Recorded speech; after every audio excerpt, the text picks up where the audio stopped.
গভীর জঙ্গলে অনেক ধরনের গাছপালা ছিল। আর তার মধ্যে এক গাছে এক বাসা বেঁধে থাকতো এক ছোট্ট টুনটুনি পাখি। আর টুনটুনির ঘরের সামনেই ছিল এক কাকের ঘর। কাক দুটি ছোট্ট ছোট্ট ছানা নিয়ে সেই ঘরেই থাকতো, কিন্তু সে টুনটুনি পাখিকে দেখে খুব বিরক্ত হতো। ওই পাখি তো সকাল সকাল উঠে আশপাশে থাকা সব খাবার খেয়ে নেয়, আর এজন্য আমার ছানাদের কোনো ছোট্ট সরিষার দানাও পাচ্ছি না। আর এজন্য খাবার খুঁজতে আমাকে অনেক দূর পর্যন্ত যেতে হয়, কারণ আমার ছানাদেরও ক্ষুধাও তো মেটাতে হবে নাকি। এইভাবে টুনি পাখি এধার ওধার থেকে খাবার সংগ্রহ করে খেত। আর এমন একটা দিন এলো যে পাখিটি দুটি ডিম পারল। টুনটুনি সারাদিন তার ডিমে তা দিত। এইভাবে বেশ কিছুদিন কেটে গেল। অবশেষে এমন একটা দিন এলো যে অবশেষে দুটি নাদুস নুদুস ছানা বের হলো। আর এসব দেখে কাকের তো অনেক রাগ হতে লাগলো। তখন কাক টুনির বাসার ওখানে আসলো।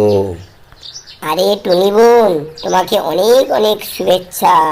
হ্যাঁ কাক ভাইয়া, তোমাকেও অনেক ধন্যবাদ।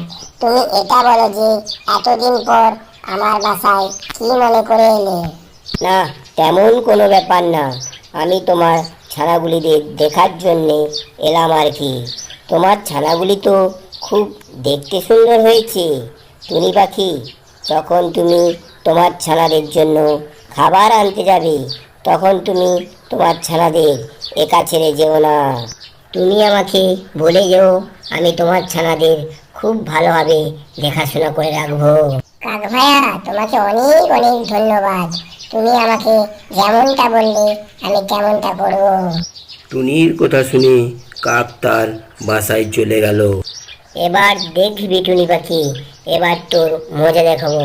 তুই যখনই খাবার আনতে যাবি, আমি তখন ঈগলকে ডেকে তোর ছানাদের ওর হাতে তুলে দেব। আর ঈগল তোর ছানাদের চেটে পুটে খেয়ে পেট ভরাবে। কা কা। পরের দিন টুনি কাকের বাসায় এলো। কাক ভাইয়া, কাক ভাইয়া, আমি আমার ছানাদের জন্য খাবার আনতে যাচ্ছি। আমি যতক্ষণ না ফিরে আসি, তুমি ততক্ষণ আমার ছানাদের একটু দেখে রাখবে। আরে টুনি পাখি, কোনো চিন্তা করো না, আমি তোমার ছানাদের খুব ভালোভাবে খেয়াল রাখবো। শুধু আসার সময় আমার ছানাদের জন্য কিছু খাবার নিয়ে এসো, কারণ যখন তুমি খাবার আনতে যাবে তখন আমি তোমার ছানাদের দেখে শুনে রাখবো।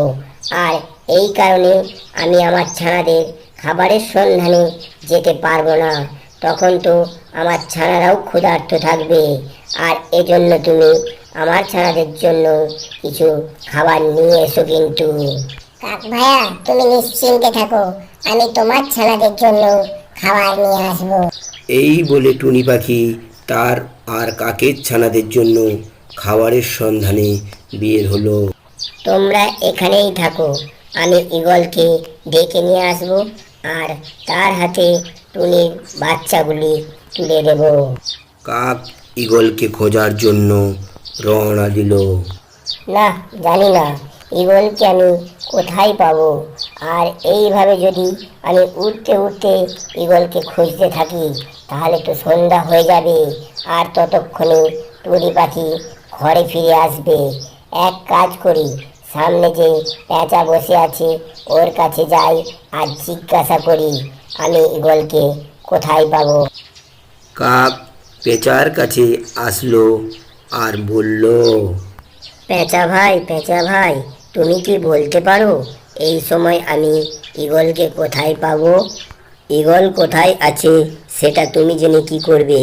এমনিতেই ঈগল তোমার মতো কাককে শিকার করে থাকে। কালকের কথা, ঈগল তো তোমার মতো এক কাককে শিকার করেছিল। শুধু কাককে শিকার করেই থামেনি, তার সাথে সাথে তার ছানাদেরও মেরে খেয়ে ফেলেছিল। আরে আমি কতই না বোকা, এ কথা আমি ভেবে দেখিনি তো। আমি ওই হিংস্র ঈগলের কাছে যাচ্ছি, আর ঈগল আমাকেও শিকার করতে পারে। ওই ঈগল যদি আমাকে শিকার করে নেয় তাহলে তো ও আমার নিষ্পাপ ছানাদেরও মেরে খেয়ে নেবে। এর থেকে এটাই ভালো যে আমি ফিরে যাই। কি ভাবছো কাক ভায়া? আমার কথা শোনো আর এখান থেকে তাড়াতাড়ি পালিয়ে যাও। যে কোনো সময় ঈগল এখানে আসতে পারে আর তোমাকে শিকার করতে পারে।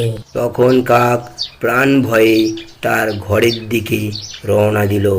আর টুনি আসার আগেই কাক তার বাসায় গিয়ে বসলো। আরে আজ তো আমি যেমন তেমন পেঁচার কারণে প্রাণে বেঁচেছি, তা ওই পেঁচার সঙ্গে দেখা না হলে তাহলে তো আমি ওই ঈগলের পেটে থাকতাম। কিছুক্ষণ পর টুনি কিছু খাবার নিয়ে তার বাসায় আসলো। কাক ভাইয়া, তোমাকে অনেক অনেক ধন্যবাদ। তুমি আমার ছানাদের খুব যত্ন সহকারে দেখাশোনা করেছো। কাক ভাই, আজ খাদ্যদানা খুব কম পেয়েছি। এই খাদ্যদানা এতটাই কম যে এই দানা শুধু আমার ছানাদেরই পেট ভরবে। তুমি তোমার ছানাদের কি খাওয়াবে? কারণ তোমার ছানাদের জন্য কোনো খাবার তো পাইনি। এই কথা শুনে কাক খুব রেগে গেল আর গজরাতে গজরাতে সেখান থেকে ঘরে চলে গেল। আজ কাক ভাইয়া আমার ওপর রাগ করে চলে গেল। আমি ওর ছানাদের জন্য কত খাবার খুঁজেছি, কিন্তু আমি কি করব? তার ছানাদের জন্য তো কোনো খাবারই আমি পাইনি। এইভাবে বেশ কিছুদিন পর আবহাওয়া খুব খারাপ হলো, যার কারণে জঙ্গলে মুষলধারে বৃষ্টি শুরু হলো। বৃষ্টির কারণে টুনি ও তার ছানারা ভিজে যেতে লাগলো। এই বৃষ্টির কারণে আমি আমার ছানাদের নিয়ে কি করব? যদি এই বৃষ্টিতে ভিজি, আমার ছানারাও অসুস্থ হয়ে যাবে। তখন আমি কি করব? আমাকে কিছু একটা তো করতেই হবে, আর তা না হলে আমার ছানারা তো অসুস্থ হয়ে পড়বে। এক কাজ করি, আজ রাতের জন্য আমি কাক ভাইয়ার ঘরে যাই। এই ভেবে টুনি তার ছানাদের নিয়ে কাকের ঘরের দিকে উড়ে যেতে লাগলো আর কাকের দরজায় গিয়ে জোরে জোরে শব্দ করতে লাগলো। আরে কে রে বাইরে? কাক ভাই, কাক ভাই, আমি টুনি পাখি। আমি আর আমার ছানারা বৃষ্টির কারণে ভিজে গেছি। তুমি আমাকে আর আমার ছানাদেরকে তোমার ঘরে একটু থাকতে দেবে? আরে টুনি বোন, আমি এমনটা করতে পারবো না। যদি এমনটা করি তাহলে আমার ছানারা কোথায় ঘুমাবে? আর আমার ঘরও তো তোমাদের কারণে গোটা ভিজে যাবে। টুনি বোন, আমি তোমাকে আর তোমার ছানাদেরকে আমার ঘরে জায়গা দিতে পারবো না। তুমি অন্য কোথাও থাকার জায়গা খোঁজ করো। টুনি কাকের এই কথা শুনে খুবই দুঃখিত হলো আর সেখান থেকে তার ছানাদের নিয়ে উড়তে লাগলো আর বৃষ্টির হাত থেকে বাঁচার জন্য কোনো নিরাপদ জায়গা খোঁজ করতে লাগলো। তখন টুনি পাখি দেখতে পেল এক গাছে কোটর আছে। তার ছানাদের নিয়ে সেখানে গেল আর সেইখানেই থাকলো। তার জন্য গাছের ওপর এক মজবুত ঘর তৈরি করলো। সেখানেই টুনি পাখি আর তার ছানারা থাকতে লাগলো। বেশ কিছুদিন পর জঙ্গলে বন্যা হলো। বন্যার কারণে কাকের ঘর গোটাটাই জলে ভরে গেল। তখন কাক আর তার ছানারা থাকবে কোথায়? কারণ কাকের ঘর পুরোটাই জলে ডুবে গেছে।